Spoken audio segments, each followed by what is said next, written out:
A lot of people think that our home here will get crushed during the winter by the ice. We don't think that's going to happen, but there is one thing that we need to be aware of, and I will try to deal with that right now. Welcome to Greenland. We live on this boat and we are now overwintering in the ice. We are above the Arctic Circle on the west coast of Greenland, and here we will spend the whole winter frozen in. In this video I'll show you some of our daily routines and one of the main dangers that you can run into with the ice. And you can see it here at the stern of the boat. So what's going to happen throughout the winter is that ice is going to build up, and then the ice kind of like grabs the boat. You know, the ice gets stuck on the hull, and as the ice grows in thickness, the ice will naturally, of course, be heavier, and it will pull the boat down with it.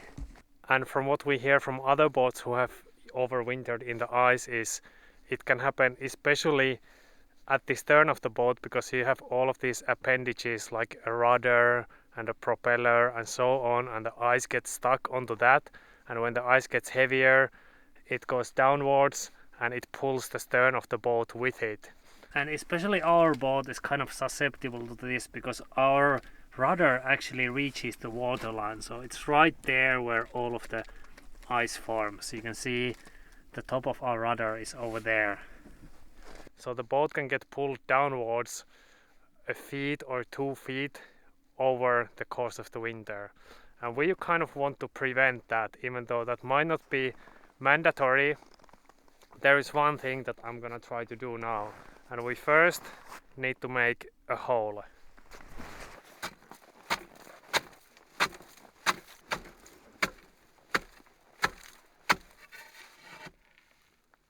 Now, are you helping?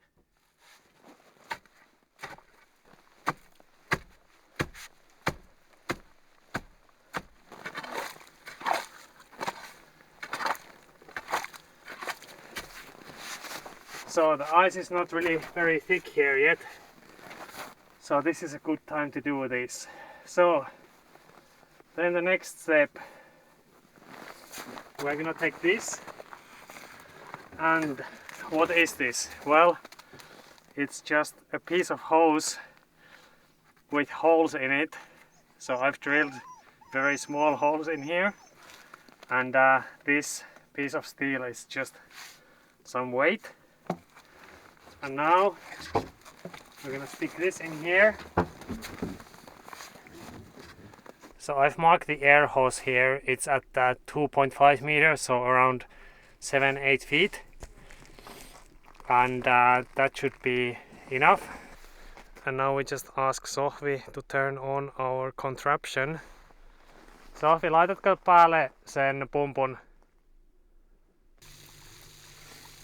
Okay, it's doing something now. It is making bubbles. So what we have here is just an air pump that pumps air under the water. And so the theory is that the bubbles kind of bring up warm water. It's not the bubbles themselves that are supposed to melt the ice, it's the warm water that they bring up with them. But now we just wait, and tomorrow or the day after we should start seeing some results, hopefully. Meanwhile, we enjoy this beautiful evening here.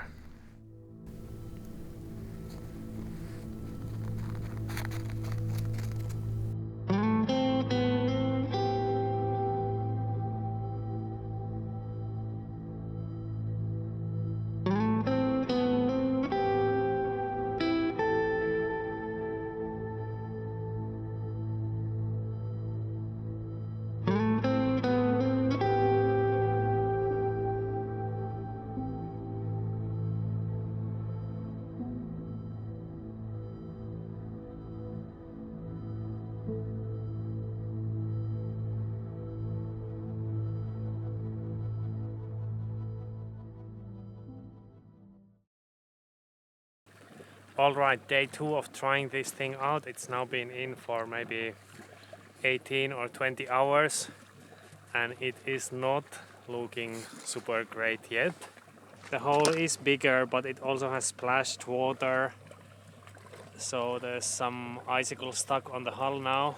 Yesterday night I attached these lines to the hose so that I could pull the hose under the stern of the boat.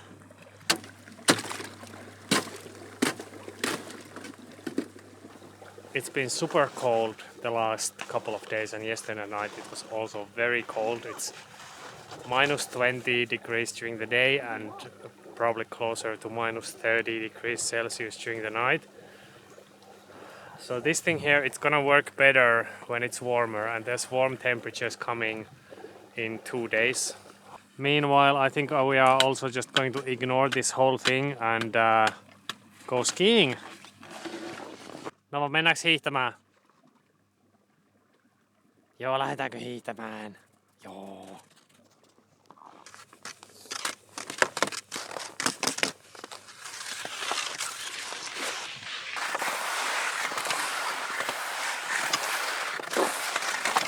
It is a very low tide right now, and that's why we have these really big piles of ice here.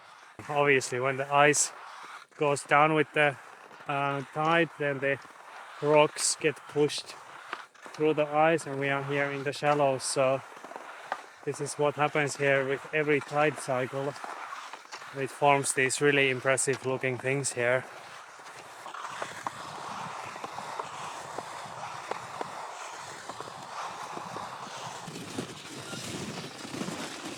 So today's plan is to at least get on top of this hill here and see what's on the other side.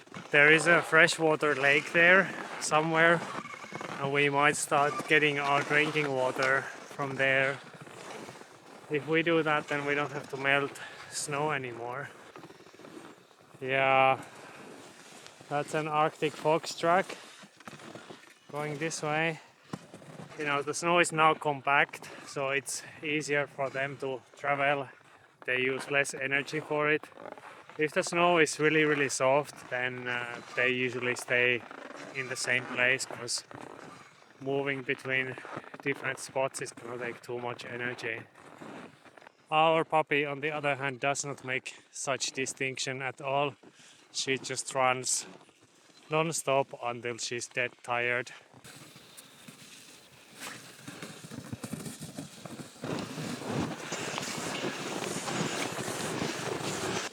That's a tiny little thing there, but that is ptarmigan poop. We are now coming on top of the hill, and we should be able to see the lake on the other side. Nova, is there a lake there? Oh, we can see the fjord and the open ocean too. Well, the fjord is frozen. I think I can see like open water out on the sea, but I'm not really sure.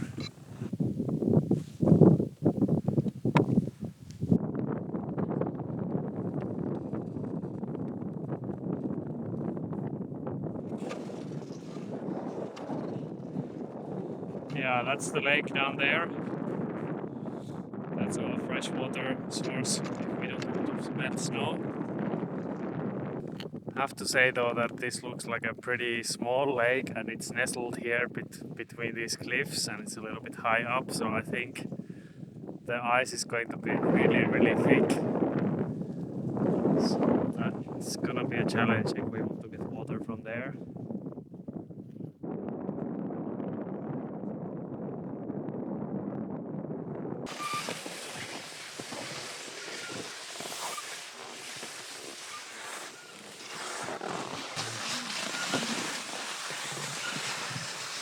Siellä se vene pilkistää.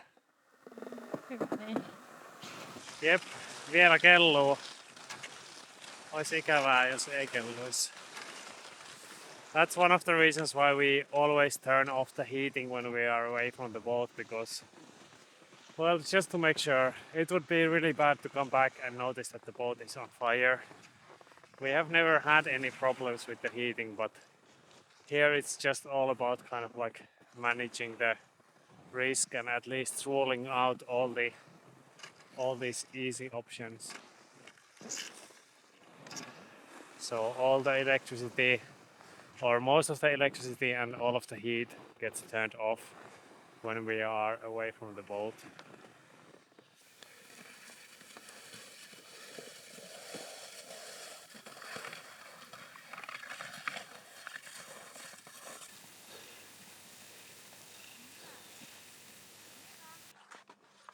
Okei, laitat sä kaminan. Okei. I'm gonna go and fetch some snow with Nova. She's already waiting. She already knows that we're gonna fetch snow next. She's settling into the daily routine here. Nova, voisit sä hoitaa tän lumen mun puolesta? Jostain sankko täyteen, kiitos. Varovasti. Watch out. Wow, wow.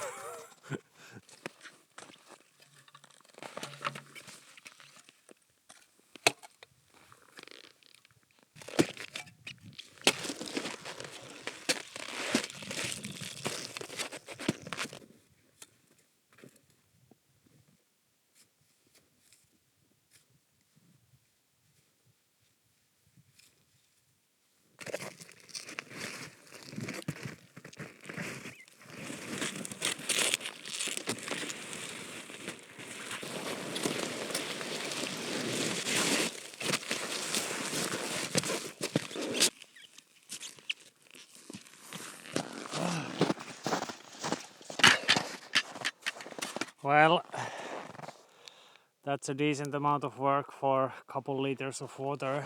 When people ask us, hey, what are you doing there the whole winter? Do you have enough things to do? Are you not gonna get bored? Well, here is the answer. A quick ski hike and then fetching some snow, and then next thing you know, it's already gonna be dark. Tomorrow and the day after, we're gonna check the progress on this melting process at the back of the boat again. See if we are melting the ice or not. It would be really good if we could get the rudder free of ice momentarily. Day 3 of our experiment here, and it is not looking super great. It's actually looking worse than yesterday. There's this kind of bubbles were forming here, and the top has frozen here, but there is free water underneath. I have one more secret weapon that we can try, but first I'm just gonna clear this ice and see how much open water we have.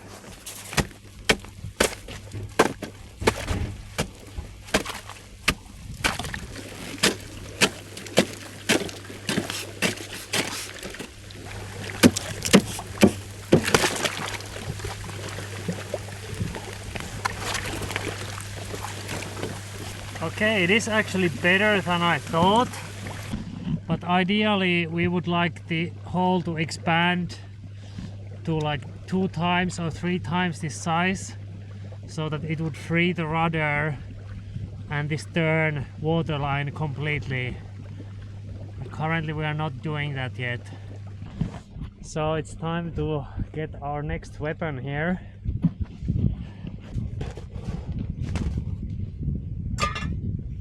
Here we go. So what we have here is an industrial bubbler disc or an aeration disc. So it has hundreds and hundreds of tiny little holes in this rubber disc, and it creates a lot of bubbles. It should be better than my homemade system there. It's just that in the beginning I couldn't fit this into the hole because obviously it's too large. This one, you need to have it pointing upwards. I'm gonna attach some weight here, so there's gonna be some weight hanging from here. I'm gonna use our reserve propeller. We already have a reserve propeller. This is actually trash. It's not in good shape anyway. I'm just gonna use this and then this piece of aluminum. Gonna hang them like this, and hopefully that'll keep the disc pointing upwards.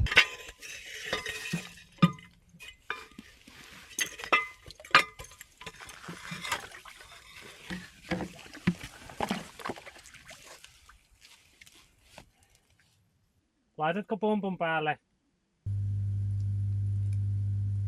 Oh yeah, it's creating like... Okay. So there definitely are more bubbles and they are smaller, and what they say is that it's more effective in bringing the warm water up towards the surface, but that remains to be seen. If you look really carefully, you might see our rudder there under the water. You see the blue thing there? That's the rudder right there. Let's try to take one final look underwater. I'm not sure if it's going to work.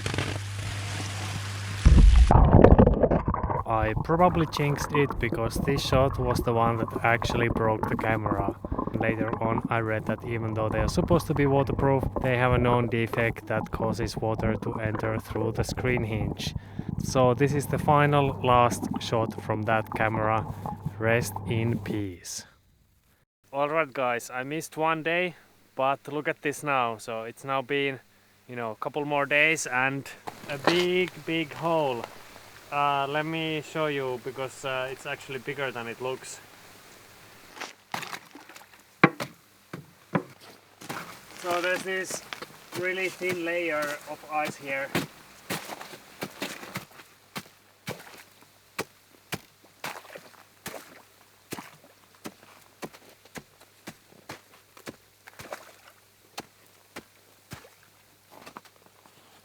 So now the whole rudder is completely free, and actually large part of the stern of the boat is completely ice free.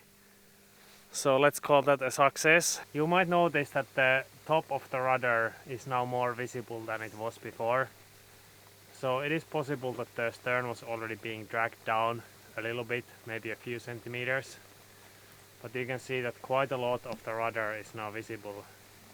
So in conclusion, the system works really well and it draws around 50 to 60 watts of electricity, which is not that much, but for us it's actually significant because we produce all of the electricity either with our solar panels or with our small gas generator. The pump is a low pressure air pump, and this is the same system that people use, at least in Finland, to keep their ice swimming holes clear of ice. Thank you so much for watching, and in the next videos we will delve deeper into life in the ice. I will see you all again next time. Bye bye.